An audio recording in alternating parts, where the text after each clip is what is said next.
معزز سامعین گرامی قدر، نبی کریم صلی اللہ علیہ وسلم کی سیرت کا تذکرہ جاری ہے۔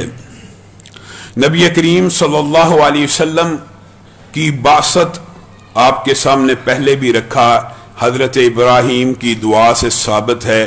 حضرت ابراہیم ہزاروں سال قبل اللہ رب العزت سے دعا کر رہے ہیں، ربنا وابعث فیہم رسولا منہم یتلو علیہم آیاتک، اللہ ان میں سے ایک ایسا رسول بھیج جو تیری آیتیں ان کو پڑھ پڑھ کے سنائے، ان کا تزکیہ نفس کرے، ان کو حکمت کی، قرآن کی باتیں سمجھائے۔ اس کے بعد حضرت عیسیٰ کی بشارت انہوں نے اپنی قوم سے خطاب کرتے ہوئے، وَمُبَشِّرًا بِرَسُولٍ يَأْتِي مِن بَعْدِ اسْمُهُ احمد، میرے بعد ایک رسول آنے والا ہے جس کا نام تک حضرت عیسیٰ نے اپنی امت کو بتلا دیا، بنی اسرائیل سے خطاب کرتے ہوئے بتلایا۔ اور اسی بات کو اللہ رب العزت نے کلام حمید میں یوں بیان کیا، الذی یجدونہ مکتوبا عندہم فی التوراۃ والانجیل۔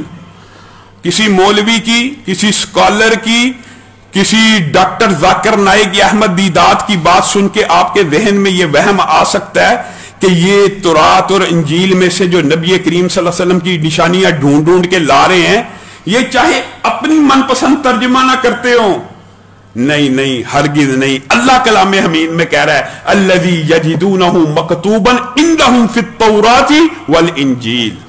اللہ کہہ رہا ہے کہ یہ محمد صلی اللہ علیہ وسلم ایسے ہیں کہ تورات اور انجیل میں یہ یہودی اور عیسائی ان کو لکھا ہوا پاتے ہیں۔ اس بات کا مطلب کیا ہے پتہ؟ اس بات کا مطلب یہ تورات اور انجیل میں اے اللہ کے رسول جتنی مرضی تحریفات ہو گئی ہیں، ابھی آپ کی آمد کی نشانیاں ہم نے پوری طرح ان کی کتابوں سے مٹنے نہیں دیں۔ اور تورات سامرہ آپ جانتے ہیں، اور جو تقابل ادیان کے سے دلچسپی رکھتے ہیں، ہمارے دوست ہے ڈاکٹر صاحب اسد صاحب، ان کو تقابل ادیان کے اوپر ایک کمانڈ حاصل ہے، وہ ان کتابوں کے نام، ان کے صفحے، ان کے حوالے تک جانتے ہیں۔ تورات سامرہ اور انجیل برناباس کے اندر نبی کریم صلی اللہ علیہ وسلم کے اس دور میں بھی نام موجود تھا، آج بھی اللہ کے فضل و کرم سے اتنی تحریفات کے باوجود ان دونوں میں نام آج بھی موجود ہے۔ وہ الگ بات ہے کہ انہوں نے برناباس کی انجیل کو اپنے نصاب سے حذف کر دیا، تورات سامرہ کی آیتوں کو تبدیل کرنے کی بہت کوشش کی۔ آپ بتائیے، جس رسول کے بارے میں اللہ رب العزت کلام حمید میں کہہ رہا ہے اذ اخذ اللہ میثاق النبیین، اللہ تعالیٰ کیسے ایسے رسول کی نشانیاں فراموش کر سکتا ہے جس کے بارے میں سورت آل عمران میں اللہ نے کہا جب اللہ نے نبیوں سے عہد لیا، نبیوں سے، کس بات کا؟ کہ جب ہم تمہیں کتاب اور حکمت اور نبوت دے دیں، اور اگر تمہاری نبوت کے درمیان ایسا پیغمبر آ جائے جو تمہاری کتابوں کی تصدیق کرتا ہو، جو تمہارے پہ نازل ہوا رب کی، جبریل امین کی، تمام آسمانی خبروں کی تصدیق کرتا ہو، تم اس کو پہچان لینا۔ اور اس کو صرف پہچاننا نہیں ہے، اس کے مددگار بن جانا، اس کے ساتھی بن جانا تم پہ لازم اور فرض کر دیا گیا۔ سورت آل عمران آیت نمبر 81 کا جا کے ترجمہ پڑھیے، قال اقررتم، کیا تم اقرار کرتے ہو؟ نبیوں سے اللہ پوچھتا ہے، واخذتم علی ذالکم اسری، کیا میرے سے پکا قول قرار کرتے ہو اگر تمہاری زندگی میں وہ نبی آ جائے گا پھر تم نے اپنی نبوتوں اور رسالتوں کو نہیں چلانا، تم نے اس نبی کا ہمنوا بن جانا ہے۔ بتائیے عالم ارواح کتنا لطیف نکتہ ہے۔ بعض باتیں لوگوں کو سمجھ نہیں آتی، صرف سمجھانے کے لیے کہنا چاہتا ہوں، عالم ارواح ایک وقت ایسا تھا، میری آپ کی جتنے بھی آج ابدان ہیں، اجساد ہیں، ان کی روحوں کو اللہ رب العزت نے جب تخلیق کیا تھا، ایک عامت الناس کی روح تھی، ایک انبیاء کی۔ عامت الناس سے بھی قرار لیا گیا کیا میں تمہارا رب ہوں، سب نے کہا بلا آپ ہی ہمارے رب ہیں۔ حضرت علی اس آیت کو سننے کے بعد، نبی کریم کے فرامین کو سننے کے بعد لوگوں کو کیا کہنا شروع ہو گئے؟ بعض روایات کے اندر یہ الفاظ آتے ہیں، حضرت علی نے کہا مجھے وہ واقعہ یاد ہے جس وقت رب نے روحوں کو کھڑا کیا اور پوچھا تھا کیا میں تمہارا رب ہوں، کیا میرے علاوہ بھی تمہیں کسی نے پیدا کیا؟ ہم سب نے اقرار کیا تھا، مجھے وہ واقعہ یاد آ گیا۔ صحابہ حیران رہ گئے کہ علی کسی صحابی کو یہ واقعہ یاد نہیں، کسی بندے کو یہ واقعہ یاد نہیں، آپ جو یہ دعویٰ کرتے ہیں مجھے یاد آ گیا، آپ نے کیسے کیا؟ حضرت علی نے کہا تم نے قرآن نہیں پڑھا، جب اللہ نے کہہ دیا یہ واقعہ ہو گیا تو علی نے اس کے اوپر ایسے ایمان لانے کی کیفیت ظاہر کی جیسے اپنی آنکھوں سے دیکھ رہا ہے۔ ایمان یہ ہونا چاہیے، جب اللہ نے کہہ دیا ایمان لے آؤ، بس دوسری بات ہی نہیں۔ یہ انبیاء کی بھی ایک مجلس مبارک ہوئی، ان کی روحوں سے بھی اقرار لیا گیا۔ ایک رسول اور پیغمبر اگر تمہاری زندگی میں آ گیا، یہ نبی کریم صلی اللہ علیہ وسلم کی عظمت کی بہت بڑی قرآن پاک میں آیت موجود ہے، اور انشاءاللہ کبھی موقع ملا روح اور جسم کا، یہ جو لطیف نقطے ہیں ان کے اندر بہت علم ہوتا ہے۔ اللہ کے فضل و کرم سے، اللہ کے فضل و کرم سے ہمارے نبی نے 1400 سال قبل، ایک عام فہم بات ہے، ایک ورٹیکل نالج دماغ پہ وحی کے ذریعے دل پہ اتر رہا ہے، اس میں کوئی غلطی کا امکان نہیں۔ ایک نالج یہ ہے میرا اور آپ کا ہاریزنٹل ہے، وہ ورٹیکل ہے۔ ہاریزنٹل نالج میں غلطی ہو سکتی ہے، مشاہدے، تجربات، غلط صحیح، لیکن رسول اللہ صلی اللہ علیہ وسلم کا نالج وحی کے ذریعے نازل ہوا، کبھی غلط نہیں ہو سکتا۔ 1400 سال قبل بھی اللہ کی قسم اسلام نے روح اور بدن اور دل کے رشتے کو اتنا عمدگی سے بیان کیا، آج سائنسدان ماننے پہ مجبور ہو گئے ہیں۔ نبی کریم نے کیا کہا تھا؟ التقویٰ ہاہنا، تقویٰ دل کے اندر ہوتا ہے۔ بتائیے اس صدی سے قبل جتنی انسانیت کی تاریخ ہے، کبھی کسی کے وہم و گمان میں بھی یہ بات تھی کہ دل بھی مرکز خیالات ہو سکتا ہے، دل بھی منبع جذبات ہو سکتا ہے؟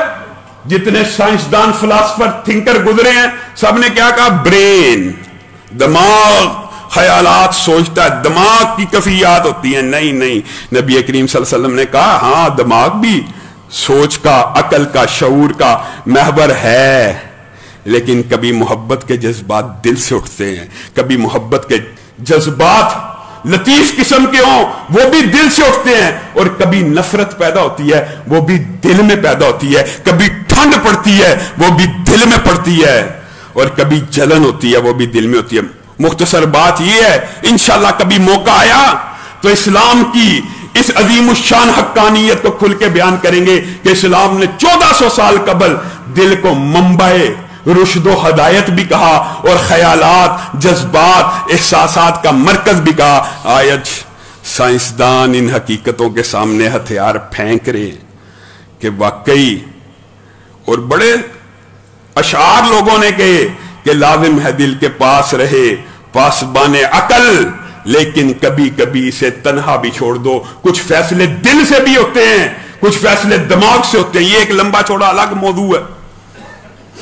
نبی کریم صلی اللہ علیہ وسلم کی بعثت کی پیشین گوئیاں، ان کا یہودیوں عیسائیوں کے ہاں لکھا ہونا اس قدر اٹل حقیقت تھی کہ حضرت سلمہ بن سلامہ، یہ بدری صحابی جو ہیں مشہور، وہ بیان کرتے ہیں میں اپنے محلے کے اندر ایک مجلس میں بیٹھا ہوا تھا، میرے پاس ایک بڑی عمر کا یہودی آیا، مجلس کے اندر آ کے وہ ہم بت پرستوں کو اور مشرکوں کو قیامت کے احوال سنانے لگا۔ یہودی قیامت کے احوال بتانے لگا، قبر کا عذاب بتانے لگا، جنت جہنم کا تذکرہ کرنے لگا۔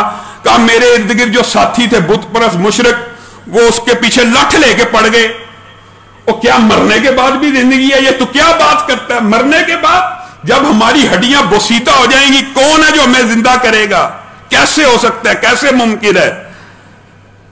تو حضرت سلمہ کہتے ہیں اس یہودی نے کہا اللہ کی قسم میں تو یہ چاہتا ہوں وہ زندگی اتنی لمبی آنے والی ہے۔ یہ یہودی کے الفاظ سنیں پھر ان کا بغض دیکھیں۔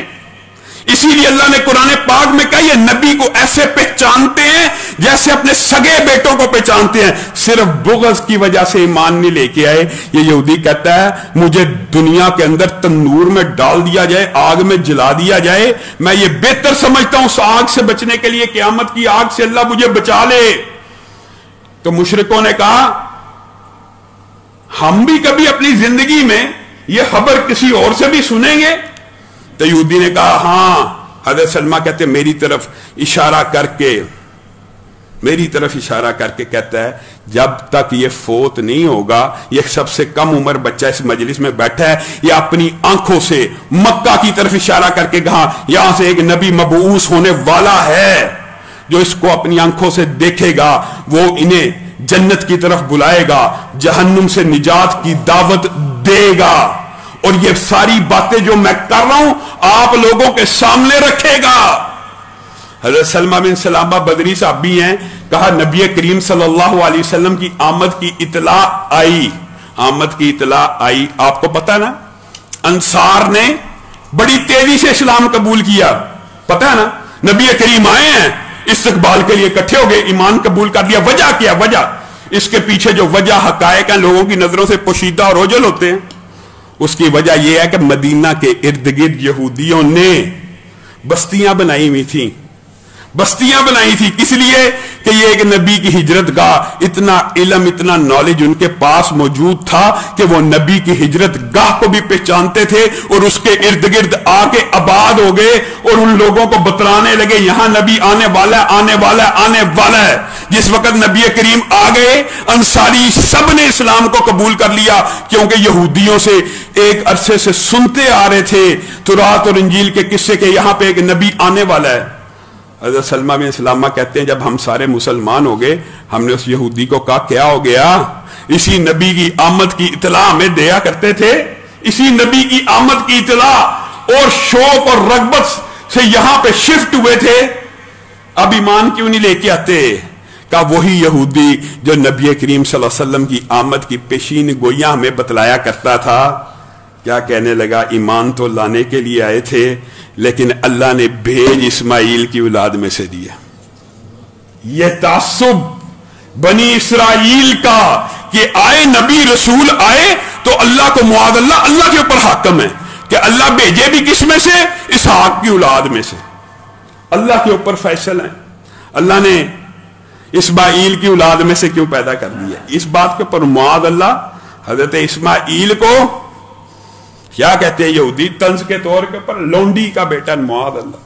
حضرت ابراہیم کی بیوی حاجرہ کے بارے میں یہ طنزیہ الفاظ کہتے ہیں کہ اس کی اولاد میں سے آیا اس لیے ہم اس کی نبوت کا اقرار نہیں کریں گے. حضرت عبداللہ بن عمر بن عاص کتنے عظیم صحابی ہیں، خود بیان کرتے ہیں خود اس وقت کی تورات کے بارے میں نے اپنی آنکھوں سے تورات کے اندر یہ جملے دیکھے ہیں کہ رسول اللہ صلی اللہ علیہ وسلم کی پیشین گوئی کے مطابق کہ ایک نبی آئے گا تورات کے اندر لکھا ہوا ہے وہ مبشر ہوگا، وہ نذیر ہوگا، وہ نہ تند ہوگا، وہ نرم مزاج ہوگا، وہ اچھے اخلاق کا ہوگا، وہ لوگوں کو ایک اللہ کی طرف بلائے گا اور اس وقت تک دنیا سے نہیں جائے گا جب تک لوگوں کے قلوب اور اذہان کو توحید کی روشنی سے منور نہیں کر دیتا. حضرت عبداللہ بن عمر بن عاص قسم کھا کے آپ کو اور مجھے بتا رہے ہیں کہ میں نے اپنی آنکھوں سے تورات کے ایک نسخے کے اندر یہ عبارت دیکھی. آگے آئیے کعب بن احبار وہ کہتے ہیں میں نے خود تورات کے اندر یہ آیتیں پڑھی ہیں کہ نبی کریم صلی اللہ علیہ وسلم تند خو نہیں ہوں گے، سخت مزاج نہیں ہوں گے، نرم مزاج اعلیٰ اخلاق کے ہوں گے، بازاروں چوکوں چراہوں میں آوازیں کسنے والے نہیں ہوں گے، ان کی امت مسجدوں کو آباد کرنے والی ہوگی. دیکھو یار نشانی تھی مسجدوں کو آباد کرنے والی. آج مسجدیں ویران ہیں، جمعے میں تو آباد ہیں، فجر ظہر عصر مغرب شام میں ویران ہیں.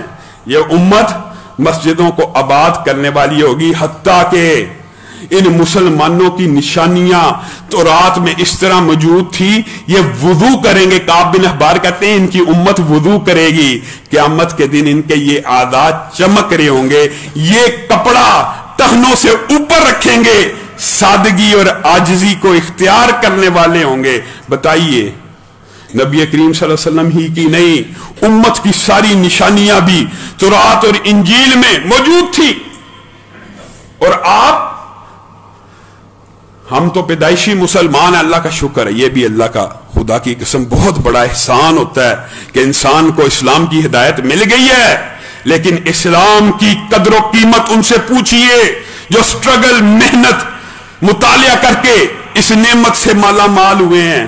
علم کی وجہ سے، علم کی روشنی کی وجہ سے جس بندے کو یہ ادراک اور شعور ہی نہیں کہ یہ نعمت کس قدر اعلی ہے، وہ کبھی حقیقی معنوں میں اس کا شکر ادا نہیں کر سکتا۔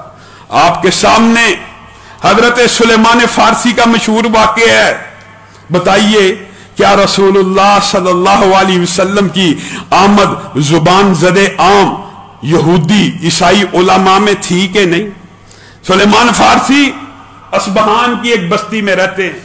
عبداللہ ابن عباس کہتے ہیں خود مجھے سلیمان فارسی نے اپنا سارا قبول اسلام کا واقعہ سنایا، کیونکہ مشہور ہو گئے تھے صحابہ کے اندر ان کی عمر کے حوالے سے بھی بڑی لمبی چوڑی روایات موجود ہیں۔ کسی نے کہا 260 برس، کسی نے کہا 380 برس، بہرحال ان کی عمر طویل تھی۔ ابتدا میں کیا تھے؟ آتش پرست۔ زرتشت بھی ایک مذہب گزرا ہے، کبھی موقع ملا اس کے حوالے سے بھی چند گزارشات آپ کے سامنے رکھیں گے۔ آتش پرست تھے اور ان کے والد نے ان کی تربیت ایسی کی کہ تو نے کاروبار کے اندر اپنے آپ کو مگن نہیں کرنا، تو صرف آتش پرستی کے اندر مگن رہ، یہ معبد خانہ ہے، اس کی خدمت کر، میں تجھے للہ فی اللہ وقف کرتا ہوں۔ اس دور کے اندر سلیمان فارسی کہتے ہیں میں کبھی آتش کدے کی آگ کو بجھنے نہیں تھا دیتا۔ ایک دن میرا باپ مکان کی تعمیر میں مصروف تھا، علاقے کا سردار تھا، اس نے کہا جا بیٹا جگیر کا چکر لگا کے آ۔ میں جگیر کا چکر لگانے گیا۔ یہ لمبا چوڑا واقعہ مختصر کر کے آپ کے سامنے رکھتا ہوں، پھر بھی واقعہ طویل ہے۔ کہتے ہیں میں گیا، رستے میں میں نے ایک گرجا دیکھا، میں نے ان کی عبادات کا طریقہ دیکھا، میں نے ان کی نماز دیکھی، میں اٹریکٹ ہو گیا۔ میں وہاں پہ مغرب تک، شام تک، سورج کے غروب ہونے تک وہاں پہ رہا، پھر واپس آیا۔ باپ پریشان تھا، کہاں رہ گیا تھا؟ تو میرے لیے بڑا محبوب ہے۔ بتایا میں ایک گرجے میں گیا، ان کی عبادت مجھے یہ آتش پرستی سے بہتر لگی ہے۔ اچھا تو وہاں گیا؟ کیا میرے باپ نے میرے پہ سختی شروع کر دی، زنجیریوں سے باندھ دیا اور کہا تیرے آباء و اجداد کا دین ہی سچا، خبردار تو کبھی عیسائی گرجے میں گیا؟ کہتے ہیں میں نے موقع پا کے ان کو کہا کوئی قافلہ، اس کا منبع اور مرکز کون سا علاقہ کا؟ شام کے علاقے میں یہ مذہب پایا جاتا ہے، جب کوئی قافلہ جائے مجھے بھی لے جانا۔ خدا کا کرنا تھا، وہ شام میں پہنچے، کہا وہاں پہ میں نے پوچھا کون بڑا عالم ہے؟ کہا اس گرجے کا جو پادری ہے۔ کہتے میں اس کی خدمت میں لگا رہا۔ وہ بدترین انسان تھا، عالم بڑا تھا لیکن بد عمل تھا، بدترین انسان تھا۔ لوگ اس کو پیسے دیا کرتے تھے گرجے کی تعمیر کے لیے، وہ اس کو اپنے ذاتی مصرف میں بھی لاتا تھا اور خزانے کے طور پہ جمع کرتا تھا۔ کہا میں سارا مشاہدہ کر رہا ہوں، یہاں تک کہ وہ عالم فوت ہوا۔ میں نے لوگوں کو کہا یہ خیانت کیا کرتا تھا، تمہارے مال کو صحیح طرح تمہارے دین پہ نہیں تھا لگاتا۔ کہا اس کا کیا ثبوت ہے؟ کہا آؤ میں تمہیں 7 مٹکے دکھاتا ہوں جس کے اندر اس نے تمہارا خزانہ بھرا ہوا ہے۔ وہ 7 مٹکے دکھائے۔ عیسائیوں نے اس عالم کو سولی پہ لٹکایا اور دفن نہ کیا۔ کہا اس کے بعد ایک اور عالم آیا، وہ بہت عمدہ تھا، وہ بڑا اچھا تھا، قول و عمل ایک جیسا تھا، میں اس کی خدمت میں مشغول رہا۔ مجھے اس سے ایسی محبت ہو گئی کہ اس جیسی محبت پہلے میں نے کسی سے محسوس نہ کی۔ میں اس کی خدمت میں لگا رہا، اس کا آخری وقت آ گیا۔ میں نے کہا میں تو حق کے راستے پہ چلتا ہوا یہاں تک پہنچا ہوں، آپ مجھے بتلائیے کیا آپ کے بعد بھی کوئی ایسا عالم ہے جو اللہ سے صحیح معنوں میں ڈرتا ہو، اخلاص کا پیکر ہو، قول و عمل ایک جیسا ہو؟ کہا ہاں ہے، موصل چلے جاؤ۔ کہا وہاں پہنچا، وہاں پہ بھی ایسا عالم پایا، بہترین عمل۔ یہ بھی لمبا چوڑا واقعہ ہے۔ اس کی موت کا وقت آیا، میں نے کہا آپ کا پہلا ساتھی بھی بڑا عمدہ تھا، اس نے آپ کی طرف رہنمائی کی، آپ بھی بہت عمدہ ہیں، آپ کی میں نے خدمت کر دی، آپ دنیا سے جانے لگی ہیں، بتائیے کوئی اور آپ جیسا عالم دنیا میں ہے؟ کہا ہاں، نصیبین چلے جاؤ، وہاں پہ ایک عالم ہے۔ کہتے میں وہاں پہنچا، یہی ماجرا ہوا۔ اس نے کہا اس وقت جب آخری وقت آیا دنیا کے اندر ایک بندہ باقی ہے میری نظر میں جو صحیح دین اور مذہب کے اوپر ہے، وہ اموریا میں رہتا ہے، اس کے گرجے میں چلے جاؤ۔ کہا میں اموریا پہنچا، وہ بہت بڑا عالم تھا، اس کی بھی خدمت کی، وہ قول و عمل کا ایک جیسا تھا، وہ پیکر اخلاص تھا، اس کا بھی آخری وقت آن پہنچا۔ میں نے پوچھا اب میں کیا کروں؟ کہا میرے علم کے مطابق اب دنیا کے اندر کوئی حق پرست یہودی یا عیسائی عالم باقی نہیں ہے، ہاں تجھے ایک بات کہتا ہوں، مجھے امید ہے وہ وقت بہت قریب آ چکا ہے جب ایک پیغمبر اور رسول کا ظہور ہونے والا ہے۔ اس نے حضرت سلیمان فارسی کو دو سنگلاخ چٹانوں اور میدانوں کے درمیان نبی کریم صلی اللہ علیہ وسلم کی ہجرت گاہ کی نشانیاں بتلانا شروع کی۔ سیاہ پتھر ہوں گے، کھجور کے درخت ہوں گے، اس طرح کا محل وقوع ہوگا، اس کے کنبے اور قبیلے کے لوگ، اسی کی برادری کے لوگ صرف ایک اللہ کی طرف بلانے کی وجہ سے اس کو اپنی بستی سے نکال دیں گے اور وہ مدینہ کی طرف ہجرت کر جائے گا۔ یہ اس نبی کا آخری مقام ہوگا۔ تو اگر چاہتا ہے حق کو پانا، ہدایت کو پانا، رشد کو پانا ہے تو اس علاقے کی طرف چلے جا۔ حضرت سلمان فارسی کہتے ہیں اتنی عظمت سن کے میں نے اس سے 2-3 سوالات کیے، اگر مجھے اس بستی میں ایسا رسول ایسا پیغمبر مل جائے اس کی نشانیاں کیا ہوں گی؟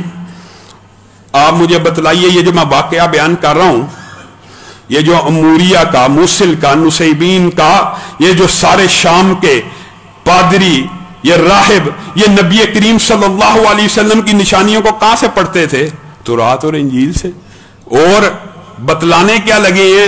اموریا کا راہب حضرت سلیمان فارسی کو کہتا ہے وہ نبی صدقہ قبول کرے گا لیکن کھائے گا نہیں۔ اس نبی کی نشانی یہ ہوگی تیرے صدقے کو قبول کرے گا لیکن کھائے گا نہیں۔ ہاں لیکن تو جتنا مرضی غریب ہو، جتنا مرضی نادار ہو، جتنا مرضی کمزور ہو، اگر اس نبی کے سامنے تحفے کے طور پہ رکھے گا تو اس کو کھا لے گا، اس کو کھائے گا، صدقہ نہیں کھائے گا، تحفے کو کھائے گا۔ دوسری نشانی بتلائیے۔ کہا ان کی پشت مبارک پہ ایک مہر ہوگی جس کو مہر نبوت کہا جاتا ہے۔ حضرت سلیمان فارسی کہتے ہیں اس کے بعد اس کا انتقال ہوا اور میں ہجرت گاہ کی طرف یعنی مدینہ اور یثرب کی تلاش میں لوگوں سے پوچھنے لگا۔ پھر بنی کلب کے بعد لوگوں سے معاہدہ کیا کہ جب تمہارا قافلہ وہاں جائے حجاز کی طرف مجھے ساتھ لے جانا۔ میرے پاس بکریاں بھی تھیں، گائیں بھی تھیں، میں نے اجرت کے طور پہ ان کو دیا، لیکن ان بدبختوں نے ایسا ظلم کیا، جب وادی قرا کے قریب پہنچے میرے پہ قبضہ کیا، مجھے غلام بنا کے ایک یہودی کے ہاتھ میں بیچ دیا۔ میں وادی قرا ہی کو بہت عرصہ مدینہ سمجھتا رہا، ملتا جلتا علاقہ ہے، خطہ ایک سا حجاز کا، محل وقوع کئی علاقوں میں ایک سا ہوتا ہے۔ وہاں پہ بنو قریظہ کے اس کا چچا کا بیٹا یہودی کا بنو قریظہ سے آیا، اس نے مجھے خریدا اور مدینہ منورہ لے آیا۔ اس بستی کو دیکھتے ہی، اس کے اندر موجود ساری نشانیوں کو دیکھ کے مجھے پتا لگ گیا یہی وہ بستی ہے جس کی طرف اموریا کے راہب نے نشان دی۔ کافر ایک عرصہ اس کی غلامی کاٹتا رہا، دن بھر رات وہاں پہ گزرتے رہے۔ اچانک میرے آقا، میرے سردار یعنی جنہوں نے خریدا تھا، وہاں پہ چند لوگ آئے، کہا تباہ ہو جائیں اوس اور خزرج۔ قبا میں ایک بندہ آئے، اس نے نبوت کا اعلان کیا ہے، وہ مکہ سے ہجرت کر کے آ رہا ہے، یہ اوس خزرج اور کنبے اور قبیلے اس کے ہاتھ پہ اسلام کو قبول کرنے لگے۔ کہا میرا اسی وقت کان کھڑے ہوئے، ٹھٹکا میں نے اپنے آقا سے پوچھا کون ہے کون؟ اس نے مجھے تھپڑ مارا، تیرا کیا لینا دینا ان باتوں سے؟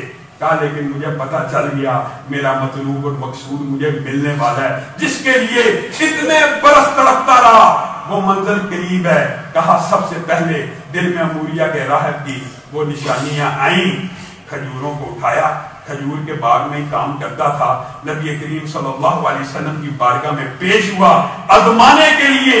ابھی اسلام تو قبول کب کے کر چکے تھے دل میں، لیکن آزمائش کہ اموریا کے راہب نے جو نشانیاں بتلائی ہیں وہ پوری ہوتی ہیں کہ نہیں؟ نبی کریم کے سامنے گیا، ان کو کہا یہ میری طرف سے صدقہ ہے۔ نبی کریم صلی اللہ علیہ وسلم نے بڑھ کے قبول کیا اور اپنے صحابہ کو کہنا شروع ہو گئے آؤ میرے ساتھیوں تمہارے لیے ایک بندہ کھانے کی چیزیں لایا ہے۔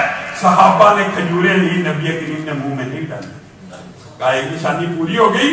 اگلے دن میں گیا، میں نے نبی کریم صلی اللہ علیہ وسلم کی بارگاہ میں تحفے کے طور پہ اس سے کچھ کم درجے کی کھجور رکھی، جو کل لایا تھا وہ اعلیٰ تھی، صدقے کی تھی، نبی نے ایک لقمہ نہیں لیا، آج کم درجے کی لایا، لیکن نبی کو کہا یہ آپ کے لیے تحفہ اور ہدیہ لایا ہوں۔ نبی کریم نے کہا مرحبا، بسم اللہ کر کے کھجور کو منہ میں ڈال دیا۔ میرے سامنے نشان، یہ تورات کے اندر، انجیل کے اندر راہبوں نے حضرت سلیمان فارسی کو یہ نشانیاں بتلائی تھیں، کہا ایک ہی نشانی رہ گئی تھی اور وہ مہر نبوت تھی۔ میں بقیع غرقد میں پہنچا، نبی کریم وہاں پہ پہلے صحابی کو دفن کر رہے ہیں، میں پیچھے سے جان بوجھ کے چادر کو کھینچا، مہر کو دیکھا، اس کو چومنا شروع کیا، اشہد ان لا الہ الا اللہ واشہد ان محمد عبدہ ورسولہ کا نعرہ بلند کیا۔ نبی کریم صلی اللہ علیہ وسلم پلٹے، اپنے سینے سے لگایا، کہا کیا ماجرا؟ کہا پھر میں نے ساری داستان سارے صحابہ کو سنائی۔ نبی کریم صلی اللہ علیہ وسلم مسکرانا شروع ہو گئے اور کہا اللہ کی قسم اموریہ کے راہب نے تجھ سے سچ کہا تھا، میری یہی نشانیاں تورات اور انجیل میں موجود ہیں۔ اب نبی کریم صلی اللہ علیہ وسلم کی بات سنیے، سلمان فارسی کے ساتھ کتنا عمدہ معاملہ کیا۔ اچھا میرے غلام، اتنی صدیوں کا سفر کر کے حق کی طرف پہنچے ہو، بتاؤ کتنے میں مکاتبت ہوئی ہے، کس چیز کے عوض غلام ٹھہرے ہو؟ کہا 300 کھجور کے درخت، 300 کھجور کے درخت اور 40 اوقیہ سونے کے بدلے میں میری مکاتبت ہوئی ہے۔ نبی کریم نے کہا اسی وقت صحابہ کو کہنا شروع کیا کون ہے جو سلمان فارسی کی آزادی کے لیے صدقہ کرتا ہے؟ ایک نشست کے اندر صحابہ نے 300 کھجور کے پودوں کا انتظام کر دیا اور سلمان فارسی کو حکم دیا، نبی کریم نے جاؤ کھڈے کھودو، میں محمد صلی اللہ علیہ وسلم یہ کھجور کے پودے اپنے ہاتھوں سے لگاؤں گا۔ سلمان فارسی نے کہا اللہ کی قسم 300 کے 300 پودے نبی کریم نے اپنے ہاتھ سے رکھے تھے، ایک پودا ایسا نہیں جو جل گیا ہو، سب کے سب کو کھجور لگ گئی، سب کے سب کو۔ کہا یہ معاملہ طے ہوا۔ نبی کریم نے کہا کیا باقی ہے؟ کہا وہ جو 40 اوقیات سونا ہے وہ ابھی باقی ہے۔ کہا ایک مرغی کے انڈے کے برابر سونا۔ نبی کریم صلی اللہ علیہ وسلم کے پاس آیا، کہیں سے نبی کریم صلی اللہ علیہ وسلم نے اس کے اوپر اپنے لعاب کو ڈالا اور سلمان فارسی کو کہا جاؤ اس کے ذریعے یہودی کا سارا قرض ادا کر دو۔ تو میں نے آقا سے کہا آقا یہ مرغی کے انڈے کے برابر سونا 40 اوقیہ سونے کے برابر خرچ میں کام آ جائے گا؟ کہا نبی کریم مسکرانا شروع ہو گئے اور کہا بسم اللہ پڑھ کے سلمان اس کو خرچ کرو، انشاءاللہ تمہیں غلامی سے نجات ملے گی۔ حضرت سلمان فارسی کہتے ہیں اللہ کی قسم اس سونے کو میں نے استعمال کرنا شروع کیا، جہاں پہ آخری قطرہ ختم ہوا وہاں پہ 40 اوقیہ سونا پورا ہو گیا، پورا ہو گیا۔ یہ نبی کریم صلی اللہ علیہ وسلم کے معجزات کے باب میں بھی واقع آتا ہے۔ میں اور آپ، ہمارے اوپر اللہ کا احسان ہے، ہم پیدائشی مسلمان ہیں، لوگوں نے محنتیں کر کے ریاضتیں کر کے اس نبی کریم صلی اللہ علیہ وسلم کی کھوج جستجو کر کے حق کو پایا۔ دنیا کی ہر کتاب کے اندر، کلام حمید کے اندر بھی آپ کے سامنے 4 آیتوں کو رکھا ہے کہ نبی کریم صلی اللہ علیہ وسلم کی آمد کی باتیں موجود ہیں۔ اللہ رب العزت جو کہا گیا، جو سنا گیا، اس کو سمجھنے کی توفیق عنایت فرمائے۔